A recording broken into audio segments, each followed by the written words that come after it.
Dr. Yohanes, spesialis Iya, kedokteran jiwa, beliau merupakan dokter spesialis kesehatan jiwa di RSJ Sudianto. iya, Sebentar. iya, benar dok. Benar ya, dok. Oke. Ini langsung akan membawakan mengenai diagnosis and management of psychotic patient. Ya, kepada Dr. Yohanes Jong, waktu dan layar saya persilahkan. Baik, terima kasih dok. Terdengar dokter siapa? Saya mau, oh dokter Meli, dok. Meliani. Oke, Iya, dok. Izin. oke. Terima kasih dok atas ininya. Ya, ya. Apakah dengar suara saya dan ininya? Oke, Jelas, tolong. dokter. Mungkin tinggal di slideshow saja, dok, untuk PPT-nya. Siap, baik.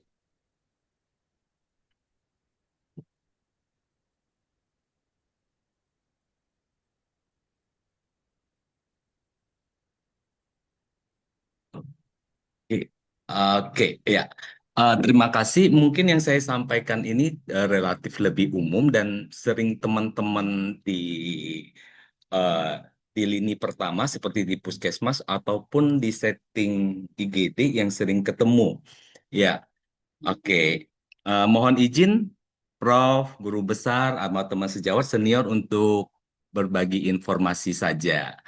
Ya, ya, ya, sedikit outline-nya, saya akan sedikit pendahuluan, psikologi secara umum, delirium, delirium tremens, psikotik akut, skizofrenia, waham menetap, skizoafektif dengan bipolar. Ya, sebagai pendahuluan, angka kejadian psikotik seumur hidup atau prevalensi seumur hidup pada skizofrenia sekitar 0,3 sampai 0,87%, gangguan bipolar dengan gejala psikotiknya 0,12%, mayodepresi disorder dengan gejala psikotik sekitar 0,33%, dengan gangguan psikotik akut sementara 0,05%.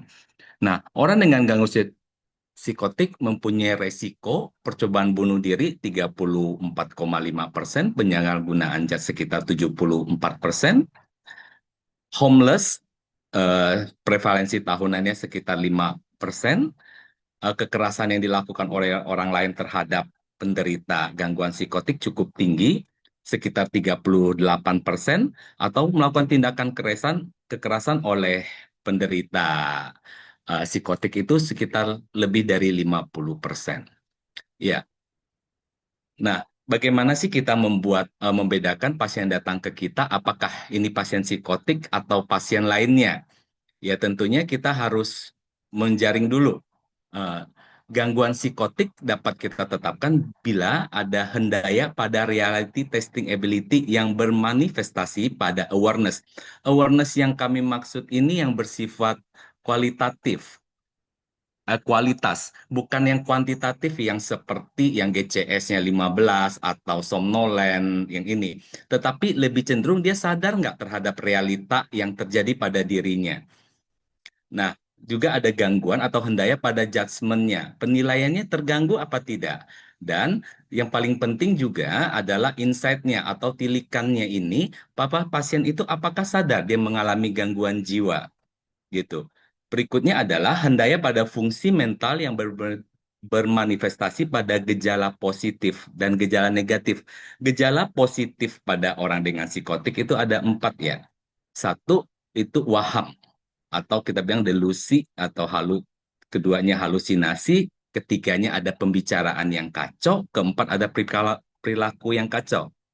Dan ada gejala negatifnya juga, ada 5 ya gejala negatif yang paling sering ditampilkan sebagai avolition atau kesusahan untuk memulai kehendak atau perilaku yang bertujuan itu susah dilakukan. Apa-apa harus disuruh gitu. Yang kedua, afeknya datar atau terbatas. Yang ketiga, itu ada asosial. Jadi mereka cenderung menarik diri dari lingkungan sosialnya. Yang keempat ada alogia. Jadi pembicaraannya sangat terbatas. Yang kelima itu anhedonia atau tidak dapat menikmati lagi atau mengerjakan apa yang dia gemari atau menjadi hobi dia. Yang paling penting dalam kita mendiagnosa pasien dengan gangguan jiwa apapun itu harus ada hendaya pada fungsi kehidupan sehari-hari. Yang ini paling penting poin yang kita cari karena banyak sekali ya pasien kita datang, saya nggak bisa tidur. Tetapi saya baru tidur dok 3 atau 4 jam gitu. Ternyata dia masih bisa kok berfungsi dengan baik gitu. Ternyata ada beberapa orang juga mengalami short sleeper. Ya, jadi saya butuh tidur 3 sampai 4 jam saja, tapi saya bisa berfungsi dengan baik. Apakah itu juga sudah kita kategorikan gangguan jiwa? Nanti dulu gitu. Apakah langsung kita kasih obat-obatan? Nanti dulu. Ada nggak handai pada fungsi kehidupan sehari-harinya, baik itu pekerjaan, sosial, ataupun lainnya? Ya, nah eh, sebenarnya ini lebih cenderung ke DD-nya ya, different diagnosisnya. Maka lebih gampang saya bikin kategori psikotik saja. Nah, s- psikotik itu kita bagi 3 dasarnya dulu menurut Lindbergh dengan First itu juga dia membagi menjadi 3 psikotik idiopatik seperti schizophrenia, gangguan afektif, gangguan bipolar dengan ciri psikotiknya, major depression disorder dengan ciri psikotiknya, gangguan psikotik sementara atau psikotik postpartum juga. Nah, juga kita harus paling penting adalah untuk menjaring ada nggak pasien itu dengan mental organik atau psikotik karena kondisi medis. Karena kalau di PPDGJ itu kita ada blok hierarki. Nah, hierarki yang pertama atau blok nol itu sendiri adalah terkait dengan gangguan mental organik. Dan berikutnya adalah terkait dengan penggunaan zat. Jadi yang berikutnya lagi, blok 2-nya berkaitan dengan psikotik yang bersifat fungsional gitu. Jadi semakin tinggi hierarkinya, diagnosa bawahnya akan luntur kita buat. Nah, kalau psikotik karena kondisi baik, paling sering saya ketemukan yang saya tanda merahin itu adalah epilepsi. Yang lain-lainnya hampir saya tidak pernah temu karena mungkin keterbatasan saya dalam membuat diagnosis keilmuan lain. Nah, juga kita harus menjaring apakah psikotik ini terkait dengan penggunaan zat. Zat narkoba yang paling sering saya temukan adalah penggunaan stimulan seperti amfetamin dan metamfetamin. Dan penggunaan obat-obatan saya jarang sekali ketemu. Saya pernah ketemu satu pasien dengan psikotik waktu saya masih PPDS, penggunaan TB-MDR, penggunaan obat TB-MDR itu. Ya, dan hati-hati dalam penggunaan anti Parkinson dengan antikolinergik ya, karena itu juga bisa menaikkan dopamin sehingga menyebabkan eh, gejala psikotik juga pada penggunaannya. Nah, berdasarkan timeline kita membuat diagnosa, psikiatri itu sangat penting dalam membuat diagnosa berdasarkan timeline ya. Untuk 1 minggu, yang kita pikirkan biasanya, oh kemungkinan ini mania nih dengan ciri-cirinya gitu ya. Atau kalau kita pakai 2 minggu, kalau yang 2 minggu itu apakah itu bisa depresi atau psikotik akut. Nah, untuk skizofrenia, kalau berdasarkan PPDGJ 3 atau ICD-10, kita menggunakan 1 bulan. Tetapi berdasarkan DSM-5 atau kitab sucinya para psikiatri dalam menentukan diagnosis, itu kita gunakan 6 bulan. Tiga, kalau 3 bulan kita pada waham menetap, kalau 1 tahun kriterianya kita pakai untuk mereka yang kecanduan atau penggunaan substan use. Nah, ini sedikit algoritma psikotik. Pasien datang dengan kita tetapkan dengan psikotik, kita lihat apakah ada kondisi medis yang menyertainya atau penggunaan zat. Jika iya, berarti gangguan psikotik bisa karena bersifat organik atau akibat penggunaan zat. Bila tidak, kita lihat durasi waktunya. Kurang dari 1 bulan, kita diagnosa dengan gangguan psikotik akut. Jika lebih dari 1 bulan, kalau kita lihat kecenderungan yang ada itu adalah wahamnya, kita tetapkan gangguan waham menetap, tidak diimbangi dengan halusinasi tentunya ya. Yang hanya ada waham saja. Kalau tidak juga dan gejala tipikal skizofrenia tanpa gejala mood yang mencolok, kita diagnosa skizofren. Nah, gejala tipikal kalau menurut PPDGJ 3 pada poin satunya itu ada thought of echo, ada thought of withdrawal, ada thought of insertion atau thought of broadcasting. Nah, di poin 2-nya itu ada delusion of control. delusion of influence, delusion of passivity, dan satunya lagi ada delusion of perception gitu. Jadi itu yang gejala tipikal yang menurut PPDGJ 3. Nah, kalau ada mood yang cukup mencolok diimbangi dengan gejala tipikal dari schizophrenia, apakah itu waktu yang bersama atau satu mendahului yang lainnya dalam beberapa hari, dapat kita diagnosa dengan skizoafektif. Nah, apabila gejala psikotik dengan gejala mood yang mencolok, kita lihat apakah itu eh, merupakan sindrom dari depresi atau mania gitu. Kalau itu memenuhi kriteria, berarti kita bisa mendiagnosis depresi atau mania dengan gejala psikotik. Nah, kalau ngomong psikiatrik, selama ini kan psikiatri itu dianggap terlalu abstrak ya. Ternyata tidak, psikiatri bukan hal yang abstrak, tetapi beberapa gejala bisa dijelaskan secara organ juga. Nah, ini yang terjadi pada orang schizophrenia atau orang dengan psikotik, bahwa eh, ada sirkuit otak yang mengalami malfungsional. Nah, yang paling kita tonjolkan baru sesuai dengan hipotesisnya adalah pada jalur dopamin. Kita pada tahunya bahwa jalur dopamin ada 4. Yang paling sering dipelajari adalah satu, jalur mesolimbik, mesokortikal, tuburoinfundibular, dengan nigrostriatal. Ya, keempat ini berkaitan dengan patogenesis psikotik. Ya, maupun dengan pengobatan dan efek samping yang ditimbulkan oleh antipsikotik yang kita berikan.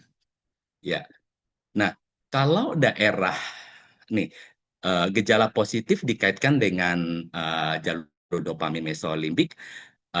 Kalau gejala simptom negatif, simptom kognitif, simptom afektifnya dikaitkan dengan jalur kortikal, jalur dopamin mesokortikal dengan, tapi kalau jalur yang berkaitan dengan agresif itu kita berkaitan dengan organ orbitofrontal cortex dengan amigdalanya.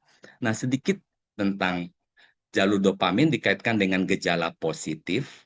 Ini kalau kita lihat dari gambar ini menunjukkan bahwa terjadi hiperaktivitas jalur dopamin pada daerah mesolimbik. Sehingga dopamin yang gambar yang ada gambar neuron presinaptiknya ini yang merah ini menunjukkan ada celah sinap dengan ada gambarnya juga yang ada reseptornya itu yang postsinaptiknya. Nah, pada celah karena terjadi hiperaktivitas neurodopamin sehingga terjadi pelepasan dopamin yang cukup banyak pada celah sinap sehingga pada area presinaptiknya terjadi penangkapan eh, dopamin yang cukup banyak sehingga timbullah gejala negatif positif. Nah, apa yang terjadi pada daerah mesokortikal justru terbalikannya. Pada prinsipnya daerah mesokortikal kepadatan reseptor postsinaptiknya ini lebih sedikit dibandingkan dengan mesolimbik. Nah, pada orang dengan schizophrenia atau dengan psikotik terjadi penurunan aktivitas jalur dopamin mesokortikal sehingga dopaminnya itu berkurang di daerah prefrontal cortex. Terjadilah beberapa gejala seperti gejala kognitifnya timbul, gejala negatifnya juga timbul, dan gejala afektifnya juga timbul. Seperti yang saya sebutkan tadi di depan, gejala negatif. Nah, saya membicarakan sekarang saya mulai membicarakan tentang delirium. Itu adalah blok nol. Delirium ini sebenarnya adalah salah satu diagnosa kegawatan daruratan dan settingnya juga setting rawat inap. Ya, apa sih yang menjadi karakteristik dari delirium menurut PPDGJ? Eh, Belum ada PPDGJ, tetapi menurut ICD-11. Saya sekarang menggunakan ICD-11 karena 10 sudah mulai ditinggalkan dan kita sudah balik ke ICD-11 sekarang. Dan untuk PPDGJ kamu yang keempat lagi digodok sebenarnya oleh pusat, sehingga nanti ke depannya kita sudah bisa menggunakannya. Ya, ada attention yang terganggu seperti mengarahkan, memfokuskan, mempertahankan, atau mengalihkan. Orang dengan delirium, mereka cenderung kesusahan dalam mengarahkan perhatiannya ke kita sebagai pemeriksa, atau bagaimana mereka juga susah mempertahankan. Sering sekali ngomong sebentar tidur, ngomong sebentar tidur, gitu, atau mengalami biasanya. Dan ketika dialihkan pun sangat susah. Sehingga kalau contohnya ya, kalau attention yang bagus itu bagaimana, sekarang saya lagi menjadi pembicara. Nah, bagaimana kalian mengarahkan ke saya dapat mencatut perhatian kalian, dan kalian juga mampu mempertahankan apa yang saya sampaikan, dan ketika terjadi sesuatu, contohnya alarm, ternyata alarm kebakaran bunyi nih, ada orang tiap kebagian, dapat kita alihkan, gitu. Nah, kesadaran pada orang dengan delirium itu bersifat fluktuatif. Nah, cenderung kesadaran menurun pada saat senja atau yang kita sebutkan itu sundowning effect. Ya, pasien dengan delirium itu lebih kacau pada senja ke atas gitu. Ya, dan beberapa juga disertai dengan gangguan kognitif seperti defisit memori, orientasinya yang terganggu, bahasanya yang terganggu, kemampuan visospasialnya juga terganggu. Eh, visos Visospasial ini adalah kemampuan kita untuk menilai ruang ya, sehingga kalau kita jalan itu nggak nabrak-nabrak gitu. Nah, pada pasien dengan delirium hati-hati, karena kenapa saya bilang hati-hati? Karena kalau tidak hati-hati, ini bisa terjadi resiko jatuh pada mereka sehingga akan menyebabkan kegawatan lainnya lagi ya. Nah, yang paling sering terjadi adalah pada gangguan delirium adalah gangguan persepsi, terutama yang bersifat visual atau eh, halusinasi yang bersifat visual. Ya, mereka itu seolah-olah eh, mengerjakan sesuatu atau melihat orang yang sudah meninggal datang, dan sehingga mereka berbicara dengan mereka gitu. Itu adalah suatu perilaku halusinasi yang terjadi pada pasien delirium. Nah, penyebab delirium itu apa aja sih? Ya, kalau saya singkat, I watch death, ya saya melihat kematian gitu. Ya, I-nya itu adalah suatu infeksi, W-nya itu withdrawal. Yang paling saya sering temukan withdrawal alkohol. Nanti ada kebicara withdrawal alkohol itu adalah delirium tremens, itu yang saya bilang di depan tadi. Ada akut metabolic syndrome, ya, ada trauma, ada CNS disease, ada hipoksia, defisiensi pada vitamin tertentu, apakah karena itu suatu lingkungan atau environmental atau endokrin, akut vaskuler, uh, keracunan atau karena sebaban obat-obatan, atau karena mental atau karena logam berat atau heavy metal.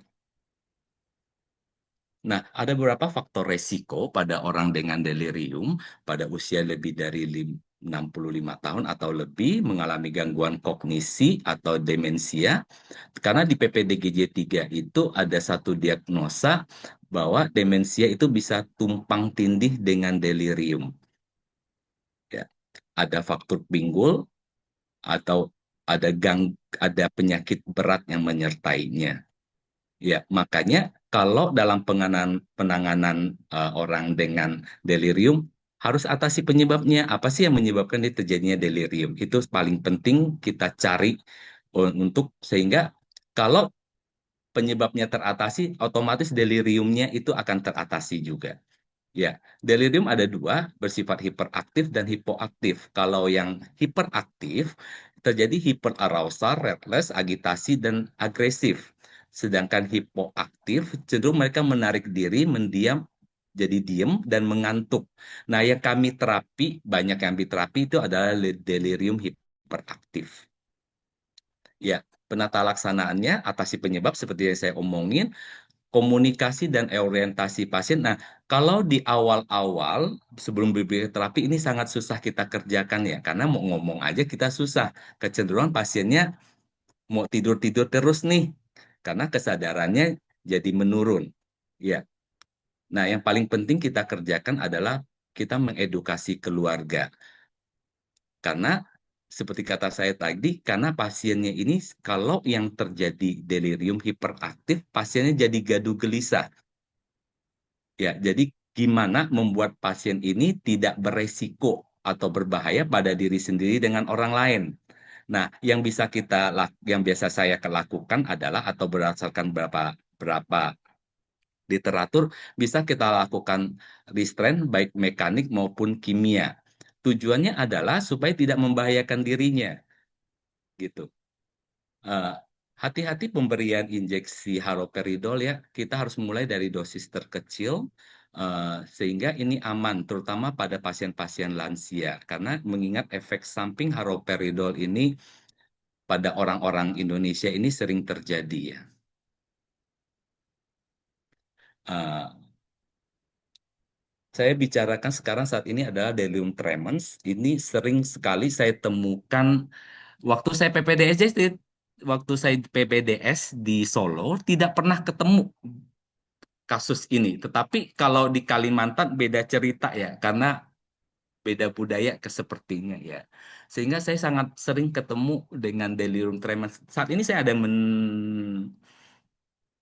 ada merawat pasien dengan delirium tremens ya. Waktu dia datang ke poli, saya sudah menyarankan untuk dirawat karena beliau yang saya rawat ini tidak mempunyai BPJS. Jadi saya agak sedikit sungkan ya untuk merawatnya karena saya sadar bahwa ya biayanya terlalu besar gitu untuk perawatan, setting perawatannya. Saya pulangkan dulu pasiennya, sorenya dia datang lagi ternyata. Ya tambah kacau pasiennya. Ya, ini bisa terjadi karena ada penghentian atau pengurangan penggunaan alkohol pada individu ketergantungan alkohol atau penggunaan alkohol dalam waktu yang lama dalam jumlah yang besar.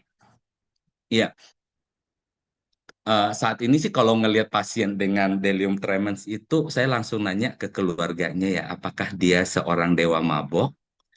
Kalau benar, kapan terakhir dia menggunakan ya? Oh, 3-4 hari yang lalu. Berarti cocok lah diagnosa saya gitu. Tanpa saya lihat, karena pasien dengan delirium tremens itu kacau sekali. Ya, angka kejadian cukup tinggi, 1% sampai 3% pasien dengan ketergantungan alkohol. Ya, nah apa sih yang menjadi gejalanya itu?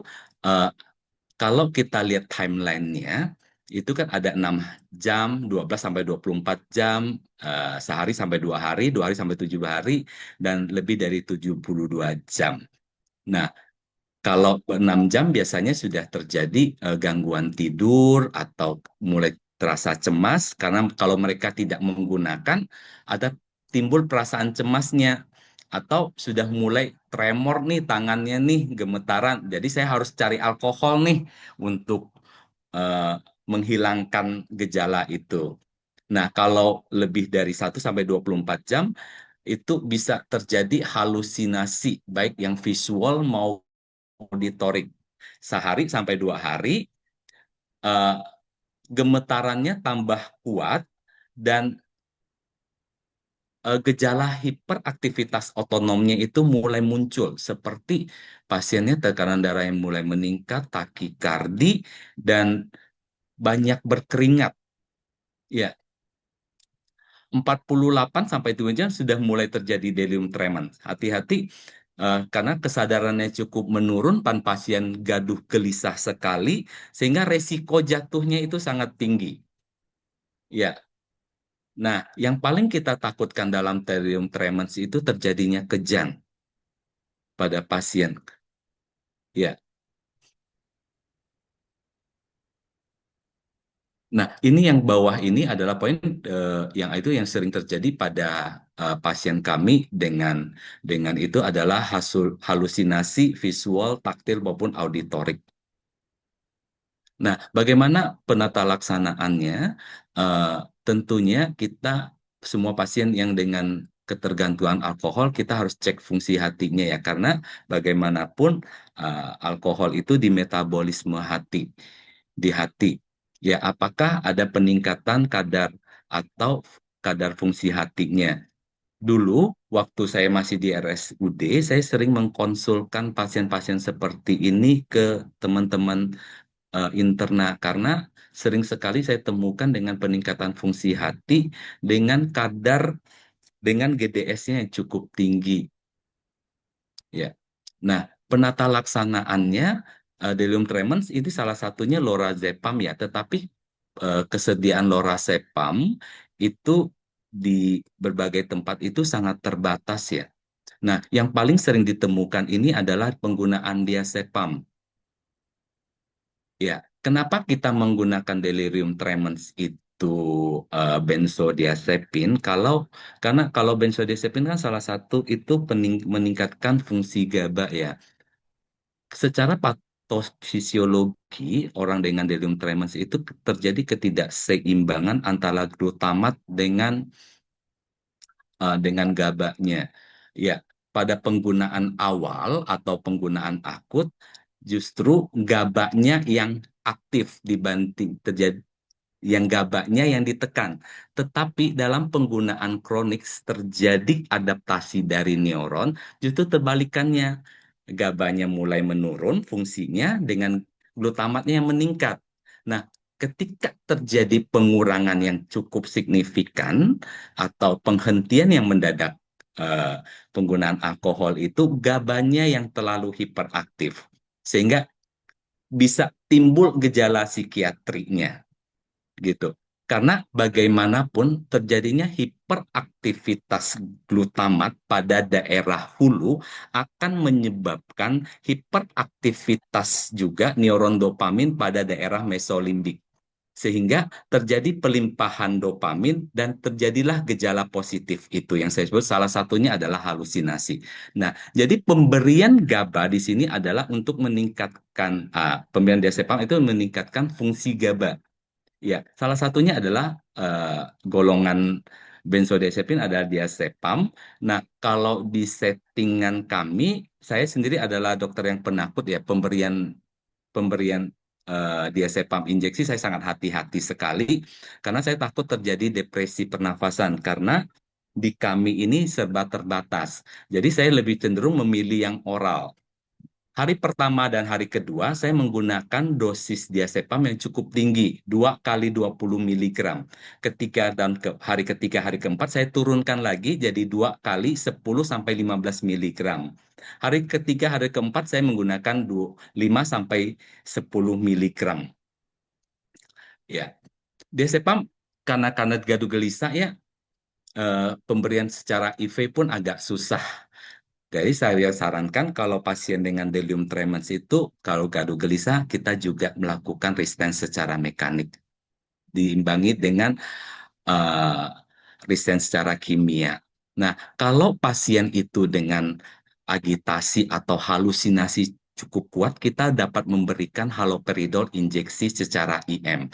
Bisa diulangi 30 sampai 40 menit karena kita orang di Indonesia badannya cenderung lebih kecil, eh, dosis maksimal dalam 24 jam saya sarankan 15 miligram. Kalau di luar itu karena badannya besar-besar, ya 20 miligram dosis maksimalnya.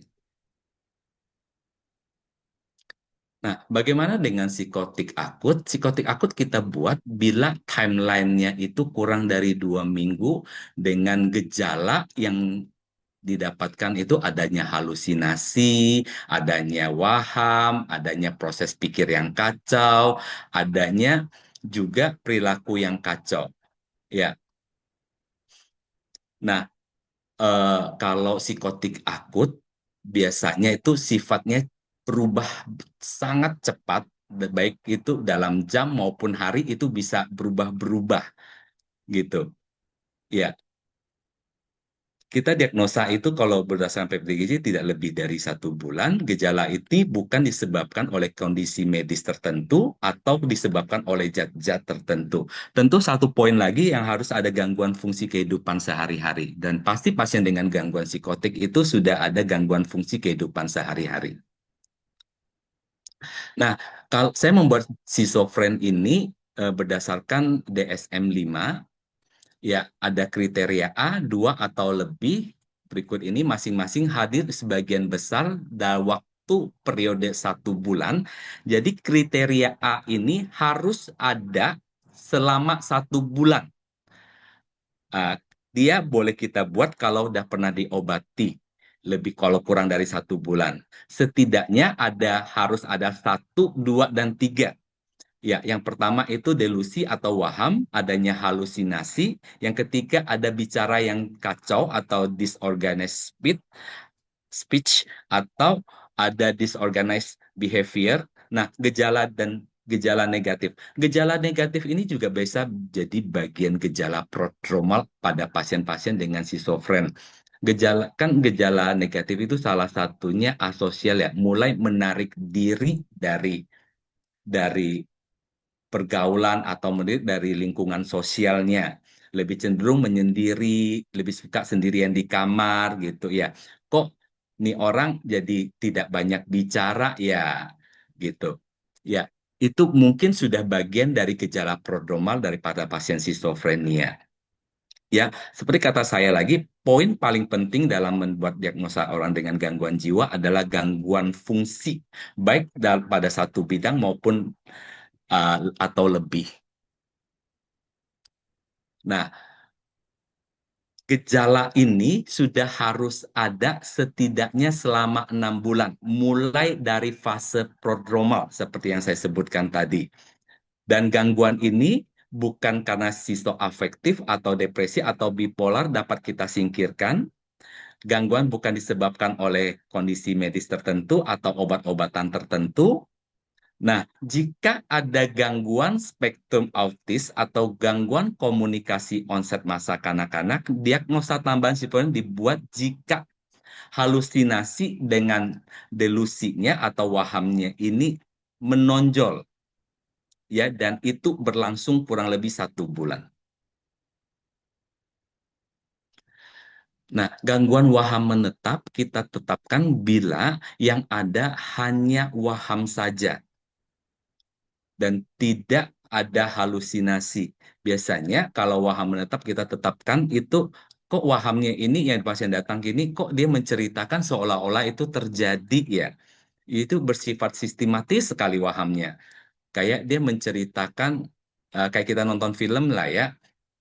eh, Dia menceritakan seolah-olah ada yang membunuh ada seorang yang mau membunuh dia. Benar-benar itu dilakukan dia dan itu sampai dia tidak berani keluar rumah. Ya, dan kita yang mendengarkannya itu, wah itu benar. Atau yang paling sering pada perempuan itu adalah suaminya selingkuh. Mereka bisa menunjukkan beberapa bukti-bukti bahwa wah suami selingkuh. Ternyata kita konfirmasi ke orang terdekatnya, oh itu tidak terjadi. Saya punya satu pasien menuduh suaminya selingkuh. Sampai-sampai dia melaporkan ke polisi dan polisi pun percaya gitu. Karena dia menceritakan sesuatu itu secara kronologisnya tepat. Ya, nah itu sudah harus berlangsung selama 3 bulan. Eh, Tentunya kita harus menyingkirkan adanya gangguan mood, ya, baik itu depresi, mania atau campurannya. Gejala khas lainnya dari schizophrenia tidak ada yang kayak saya sebutkan dari tadi itu tuh ada thought of echo, thought of withdrawal, thought of insertion atau delusion of control, delusion passivity itu yang khas untuk schizophrenia yang berdasarkan PPDGJ 3. Dan kita selalu menyingkirkan adanya gangguan medis atau karena obat-obatan tertentu ya. Semua pasien dengan gangguan jiwa. Contoh paling simpel deh kalau kita menyingkirkan ya pasien datang insomnia nih. Kita tentu harus menanyakan juga ya, ada minum kopi nggak dalam beberapa waktu sebelum isi tidur gitu. Ya kalau iya, mungkin jangan-jangan karena efek dari kopinya gitu. Ya itu salah satu juga stimulan ya untuk eh, untuk pasien ya. Dan kopi, rokok, kafein itu juga zat psikoaktif adiktif lainnya ya. Kalau kita yang di narkoba, hati-hati ya. Nah, sistoafektif ditetapkan bila di waktu yang bersamaan ada gejala skizofrenia yang menonjol dan disertai dengan gejala mood yang menonjol. Itu bisa terjadi bersamaan atau satu mendahului yang lainnya. Ya. Nah, ini berdasarkan kriteria tetap diterapkan dalam 1 bulan karena berdasarkan kriteria schizophrenia, sedangkan eh, kriteria dari depresi itu kan kita pakainya 2 minggu ya, atau mania kita pakainya 1 minggu. Gejala tersebut bukan merupakan manifestasi dari medis atau efek dari suatu zat atau termasuk putus zat. Nah, bagaimana terapinya? Karena kadang pasien datang ke kita itu dengan agitasi. Nah, pemberian injeksi itu boleh kita lakukan. Eh, Lini pertama, sebenarnya ada 2 obat lini pertama, yang obat antipsikotik generasi kedua yang dipakai untuk mengatasi agitasinya. Salah satunya adalah olanzapin injeksi. Nah, ini cukup mahal obatnya. Ya, dan pemberiannya itu cukup 10 miligram dan maksimal dosis yang diberikan itu 30 miligram per 24 jam, dapat kita ulangi pemberian olanzapin ini 30 menit. Ya, dan satunya lagi lini pertama sebenarnya ada injeksi aripiprazol. Juga kita berikan 3 kali dengan selang waktu yang kurang lebih 30 menit. Ya. Nah, injeksi haloperidol 1 ampul atau 5 miligram diberikan secara IM, dapat diulangi dalam 30 menit, maksimal dosisnya 15 miligram per 24 jam.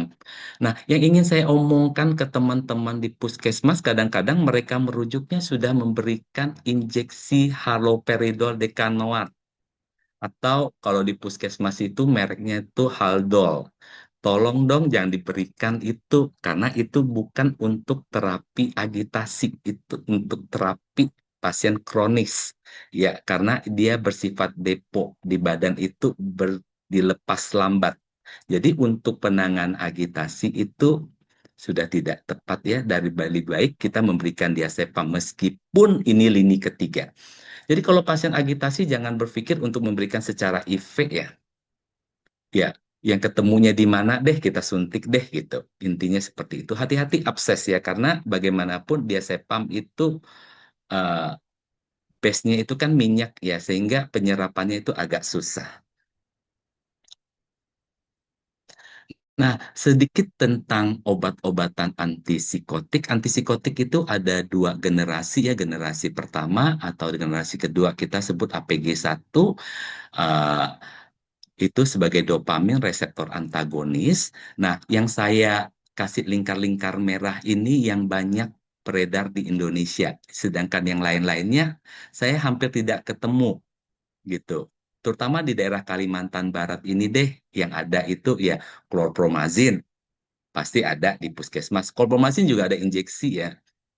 Ya, ada trifoperazin atau TFP yang kita singkat atau haloperidol. Ya, haloperidol pun ada dosisnya macam-macam ya.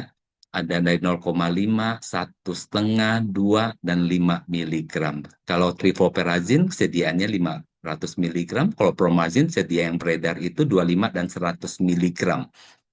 Nah, penggunaan APG 1 itu lebih cenderung kita untuk mengatasi gejala positif. Ya, karena eh, dia semua reseptor uh, dopamin baik di 4 jalurnya itu akan terpengaruh. Dibandingkan dengan APG 2 itu kita gunakan untuk terapi gejala negatif maupun gejala positif. Nah, kalau untuk menghilangkan gejala positif lebih cepat, biasanya kita cenderung milih uh, APG 1 nih gitu. Ya, nah, kalau generasi kedua yang beredar di Indonesia itu atau yang ada di sekitaran kita itu yang paling banyak itu risperidon. Pasti di puskesmas ada gitu. Dan kadang-kadang juga nggak ada sih gitu. Ya, risperidon itu yang sedianya ada 1 miligram dan 2 miligram. Nah, kuantiapin juga ada. eh, Kuantiapin ini ada 4 ada 3 sediaan ya, 50 miligram, 300 miligram, dan 400 miligram. Kalau dulu di buku Stahl bilang itu ada mama beer, papa beer, dengan baby beer. Papa beer itu 400 miligram ke atas kita pakai untuk pasien dengan dipakai sebagai antipsikotik atau pasien-pasien dengan psikotik. Tetapi yang 300 miligram kita lebih cenderung pakai pakai untuk pasien dengan gangguan afektif. Ya, kalau pasien yang baby bear yang 50 miligram atau lebih rendah kita pakai untuk pasien-pasien dengan insomnia. Ya. Nah, aripiprazole ini obatnya bagus tetapi harganya luar biasa. Mahal sekali. Satu biji itu bisa 30-an ribu. Ya. Nah, clozapin juga mudah kita temukan dan olanzapin ini adalah yang beredar di pasaran. Nah, sebelum memberikan obat-obatan, tolong teman-teman memperhatikan 6D. Ya, eh, D pertama itu diagnosa kita. Ya, apakah sudah tepat apa tidak? Karena karena kalau diagnosanya tepat, tentu pemilihan obat kita juga tepat. Pemilihan obat itu bukan berdasarkan preferensi kita atau titipan dari perusahaan obat gitu ya, berdasarkan preferensi pasien. Saya sebagai contoh aja deh, pasien datang seorang perempuan dengan berat badan atau dengan obesitas. Tentu hati-hati kita memilih obatnya. Ya, apakah obat yang kita pilih itu kecenderungan meningkatkan nafsu makan? Jangan sampai udah pasien obes, kita kasihkan obat yang meningkatkan uh, nafsu makan sehingga menambah obesitasnya gitu. Ya, dan kadang-kadang pasien datang ke kita juga sudah berobat di spesialis lainnya gitu ya. Dan tentunya kita berdasarkan preferensi obat yang dia ada karena penggantian obat antipsikotik itu akan menimbulkan efek samping yang membuat pasien tidak nyaman sehingga penghentian obat itu sangat tinggi. Ya, atau kepatuhan minum obat itu sangat rendah gitu karena dia merasa tidak nyaman lagi minum obat itu. Ya, D berikutnya adalah dosisnya. Dosisnya kira-kira berapa sih yang kita berikan pada pasien dengan berat badan seperti ini gitu. Itu penting banget bagi kita sehingga kita tidak menimbulkan efek samping dari obat-obatan yang kita berikan. Perlu diingat, penggunaan antipsikotik pada pasien dengan skizofrenia itu penggunaannya jangka panjang. Ya, tentunya kita harus memperhatikan kenyamanan dalam memberikan obat-obatan. Dan berikutnya durasinya atau dosisnya ini mau diberi berapa kali di sehari sih gitu. Jangan obat-obatan yang sehari sekali kamu kasih 2 kali dan efeknya celakanya lagi efeknya cukup kuat ngantuknya. Jadi pasien kamu buat tidur 24 jam nanti jadi komplainan. Ya, berikutnya lagi itu tentu kita harus menentukan kapan sih pasti obat-obat itu harus didiskontinue atau dihentikan gitu ya. Karena ada beberapa dokter menyarankan, jangan ke dokter psikiatri nanti kamu menyebabkan ketergantungan. Oh, hati-hati ya dalam memberikan informasi karena apa bedanya sih kita memberikan amlodipin, eh, obat antihipertensi atau obat diabetes itu juga dikonsumsi seumur hidup, tapi kita tidak pernah membilang bahwa itu suatu ketergantungan. Tetapi kalau di dunia psikiatri, loh kok itu dibilang ketergantungan? Hati-hati sekali menyampaikan. Begitu kamu putuskan obatnya, dan dia adalah seorang kepala keluarga yang harusnya masih mampu berfungsi untuk mencari nafkah. Begitu kamu putuskan dia kambuh kembali, dia tidak bisa mencari nafkah kembali, kan celaka keluarganya karena kita yang salah informasi. Nah, D berikutnya adalah dialog. Itu sangat penting ya. Bagaimana kita menyampaikan ini terkait dengan efek samping yang kemungkinan timbul terjadi pada pasien itu. Ya, karena antipsikotik ini banyak sekali pasien yang mengeluh ke kita bahwa loh kok dok kok saya jadi gemetaran ya dok kok tidur saya jadi panjang ya, itu yang jadi juga perhatian kita, jangan kita abaikan. Mungkin itu efek dari obat yang kita berikan. Atau dok kok saya tambah berat, badan saya dari meningkat terus ya, ya itu juga menjadi perhatian kita. Jadi kita harus tahu apa yang kita berikan itu dan efek yang mungkin yang terjadi pada pasien harus kita sampaikan. Ya. Nah, perlu diingat ya, antipsikotik yang kita berikan maupun tipikal maupun atipikal itu bekerja pada reseptor D2 dopamin. Ya, nah, tetapi tidak hanya reseptor itu saja yang berdampak. Nah, ada beberapa reseptor juga dalam pemberian psikotik juga yang ikut berdampak gitu. Ya, contohnya ada reseptor alfa 1 adrenergic sehingga beberapa pasien mengeluh loh, kok saya bangun jadi kelayangan ya dok ya, hati-hati jangan-jangan terjadi hipertensi ortostatik. Ya, nah kalau obat quetiapin, olanzapin, clozapin itu histaminnya cukup banyak yang terikat ya, sehingga meningkatkan nafsu makan dan efek ngantuk yang cukup kuat. Ya, dan uh, karena peningkatan nafsu makan, hati-hati dengan metabolic syndrome. Ya, bukan meminum obat antipsikotik itu kucuk-kucuk jadi DM atau ucuk-ucuk jadi hipertensi, tidak, karena berkaitan dengan nafsu makan yang meningkat. Ya, jalan tolnya seperti itu. Ketika kita memberikan antipsikotik yang dengan banyak reseptor H1-nya yang terikat, sehingga menyebabkan nafsu makan meningkat. Nah, berikutnya ada terjadi pelonjakan gula darah yang cukup tinggi di badan yang menyebabkan terjadinya resisten dari insulin sehingga bisa menyebabkan diabetes atau TG-nya tinggi atau LDL-nya tinggi atau kolesterol totalnya tinggi, itu hanya terjadi karena pasien itu cenderung banyak makan dan ngemil, terutama ngemil yang goreng-gorengan. Nah, itu hati-hati sekali. Jadi, saran kami adalah untuk mengevaluasi kita juga perlu cek laboratorium secara berkala.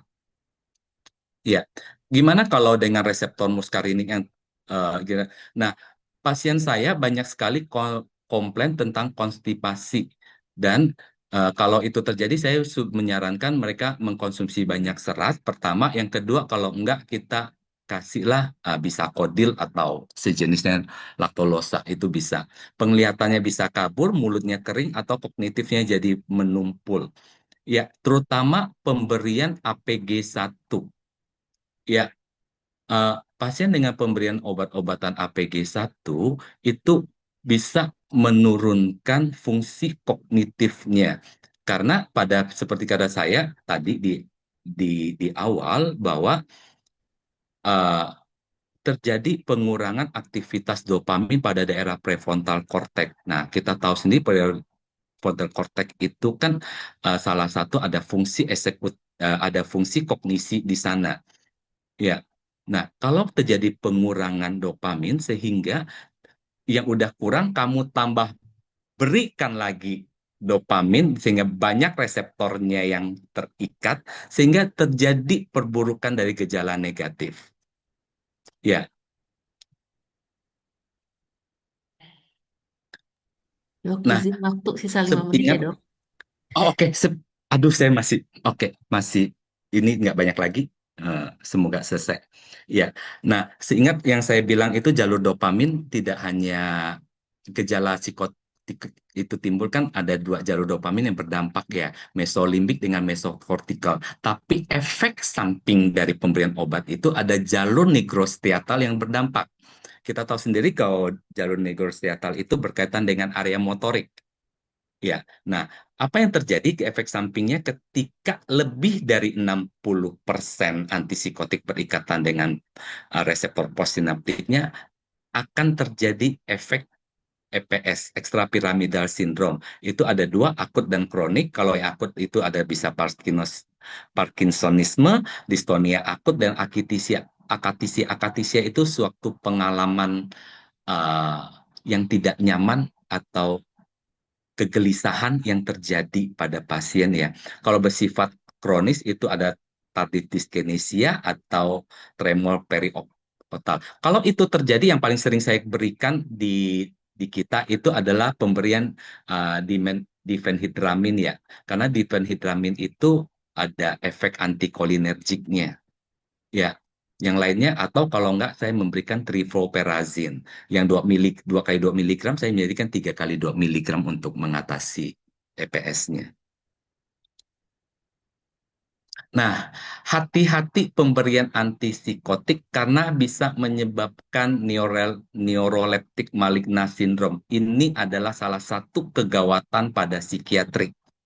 Nah, gejalanya hampir menyerupai gejala orang dengan infeksi berat. Kalau kita lihat dari gejalanya ada hipertermia, bias suhunya itu lebih dari 41 derajat. Terjadi rigidasi otot yang sangat berat, sistem otonomnya tidak stabil, penurunan kesadaran, dan pada pemeriksaan lab terjadi leukositosis. Kalau kita lihat sekarang itu, wah, jangan-jangan ini pasien sepsis. Kita lupa menanyakan kepada pasien-pasien, ada nggak riwayat penggunaan antipsikotik? Gitu. Kalau ada riwayat penggunaan antipsikotik dengan kriteria seperti ini atau dengan gejala seperti ini, tolong diperhatikan, dipikirkan kemungkinan NMS ini bisa terjadi. Nah, celakanya lagi kalau ini didiagnosa pun kita cenderung tidak bisa ngapa-ngapain ya, karena bromokriptin saya sudah cari, ternyata sediaannya sangat susah saya temukan. Itu yang ada oralnya ya. Kalau yang lain-lainnya saya tidak temu, tetapi ada beberapa literatur memberikan SA juga bisa, sulfasaltropin juga bisa untuk membantu mengatasi gejala NMS ini ya. Nah, eh, kalau ini terjadi, stop antipsikotiknya segera mungkin, tetapi penggunaannya kalau sudah membaik dapat dipertimbangkan kembali. Nah, salah satu gejala lainnya berkaitan dengan jalur dopamin lainnya adalah tuburoinvestibular. Berkaitan dengan dokter Rina nih, prolaktin. Karena bagaimanapun jalur dopamin tuburoinvestibular itu adalah untuk mengatur prolaktin. Pada pemberian antipsikotik karena banyak reseptor uh, yang terikat sehingga terjadi hiperprolaktinemia pada pria itu bisa atau perempuan itu bisa terjadi ginekomastia atau pada perempuan itu bisa mengeluarkan air susu ibu ya. Nah, kalau itu juga bisa terjadi amenore pada perempuan karena pasien kita juga mengeluh, dok, kalau saya beberapa bulan sudah tidak haid ya dok ya. Nah, itu bisa terjadi. Lanjut, nah ini sedikit pronoksis, semakin banyak gejala positifnya semakin baik, kalau gejala negatif itu cenderung lebih buruk. Nah, eh, kalau tanpa faktor pencetus, tiba-tiba mengalami psikotik, hati-hati itu prognosisnya jelek.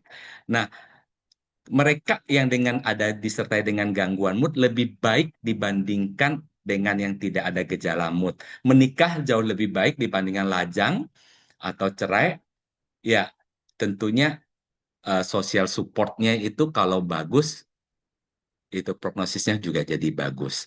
Ya, kalau sekarang saya masuk ke F3 atau ke gangguan mood yang ada gejala psikotiknya. Salah satunya mania dengan depresi berat kalau di PPDGJ 3.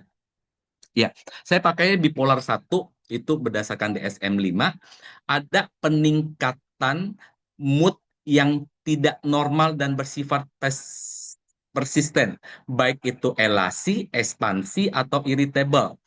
Dan juga disertai dengan peningkatan aktivitas atau energi dengan beberapa gejala berikut. Nah, ada rasa percaya diri yang berlebihan, kebutuhan tidur yang kurang, dan lebih banyak bicara atau legore, atau ada flag of ideas, dia merasa bahwa pikirannya itu kok berlomba-lomba dari satu tema ke tema lainnya, gampang teralihkan atau konsentrasinya terganggu, gampang sekali terdistraksi oleh rangsangan sekecil apapun. Adanya peningkatan aktivitas bertujuan, ya, atau agitasi psikomotor. Nah, yang paling saya hati-hati adalah perilaku sembrononya mereka. terutama berbelanja atau nah, benar kalau saya pembicarakan yang berikut yang lalu itu tuh peningkatan pada orang-orang bipolar itu terutama yang mania atau hipomania STD-nya cukup tinggi ya karena ada perilaku seksual yang tidak pantas ya.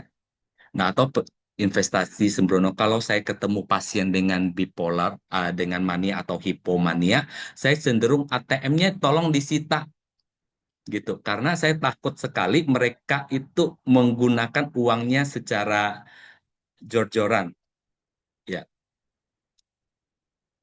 Nah, gangguan mood cukup parah menyebabkan gangguan fungsi kehidupan sehari-harinya, bukan juga disebabkan oleh fisiologis waktu zat ataupun kondisi medis tertentu.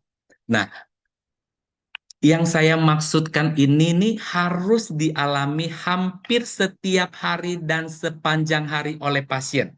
Bukan yang datang bahagia, terus besok-besoknya lagi baik-baik aja, lusanya juga bahagia. Bukan itu yang saya maksud ya. Atau kalau dapat lotre 1 miliar gitu ya, tentu juga kita semua elasi ya, gitu.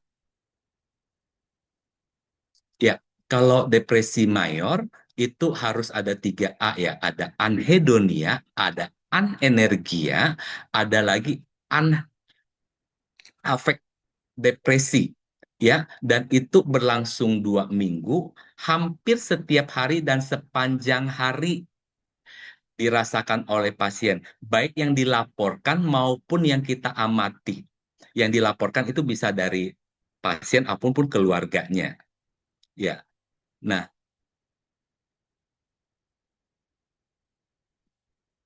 nih kalau itu adalah mood depresi hampir sepanjang hari, hampir setiap hari, ya bisa itu kok saya merasa kosong, kok saya merasa sedih atau putus asa, baik yang diamati oleh orang lain seperti tampak menangis. Ah, kalau anak-anak itu cenderung irritable ya, kalau dewasa itu kok dia nangis terus, kok mukanya sedih terus gitu. Ya, ada suatu anhedonia. Nah, ada gangguan pola makan, sehingga ada beberapa pasien saya yang justru tidak mau makan, ada beberapa pasien juga makannya yang berlebihan, sehingga ada perubahan berat badannya. Makanya saya bilang pola, bukan nafsu makannya menurun.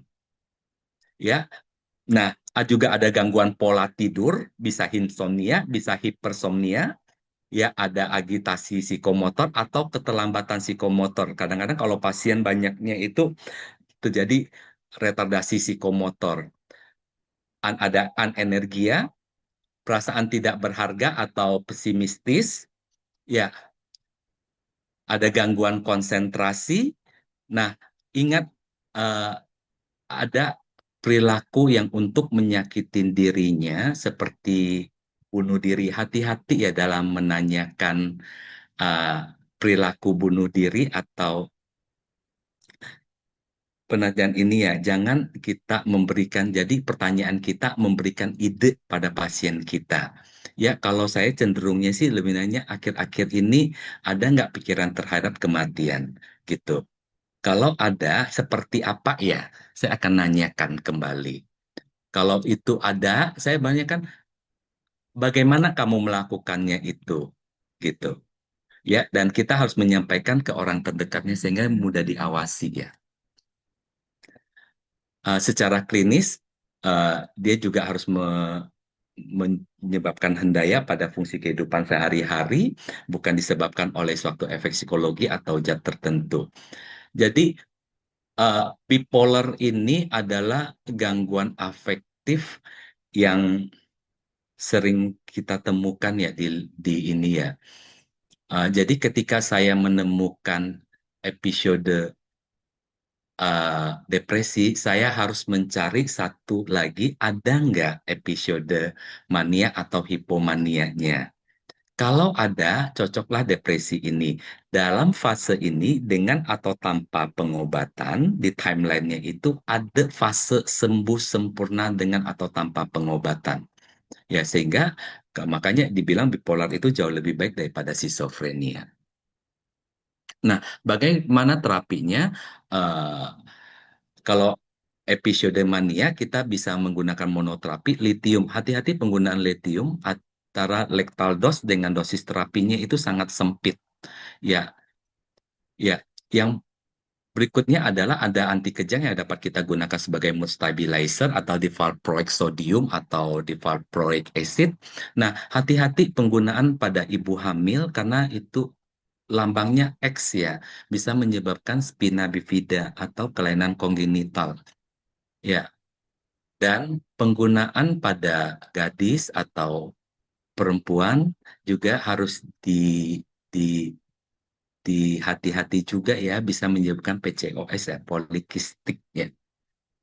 Ya, ini ranahnya dokter Rina nih yang paling pinter nih, bukan ranah saya nih. Izin dok, Gitu. mohon maaf. Waktunya sudah habis, dokter. Oke, oke, sedikit lagi ya. Ini Ya, ada boleh. beberapa antipsikotik juga yang boleh kita pakai untuk monoterapi. Kalau biasanya saya singkat ROKA.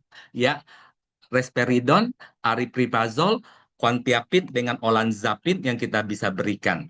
Nah, kita juga boleh memberikan eh, apa kombinasi divalproic dengan antipsikotik dapat kita berikan atau litium dengan antipsikotik. Ya, kalau depresi mayor, lini pertamanya kita boleh menggunakan quetiapin, tetap kita bisa menggunakan roka itu sendiri. Nah, mood stabilizer lini pertama monoterapi dapat kita berikan lamotrigine, ya, atau di valproic sodium yang ada tersedia. Ya, pop terapi kombinasi juga boleh diberikan. Penggunaan antidepresan pada orang-orang dengan bipolar, hati-hati, jangan sampai menjadi drug induced jadi mania gitu ya. Untuk mencegah itu biasanya diberikan juga berbarengan dengan antipsikotik sehingga aman. Dia ada salah satu kombinasinya terapinya adalah antipsikotik atipikal atau generasi kedua dengan antidepresan boleh diberikan. Oke, terima kasih.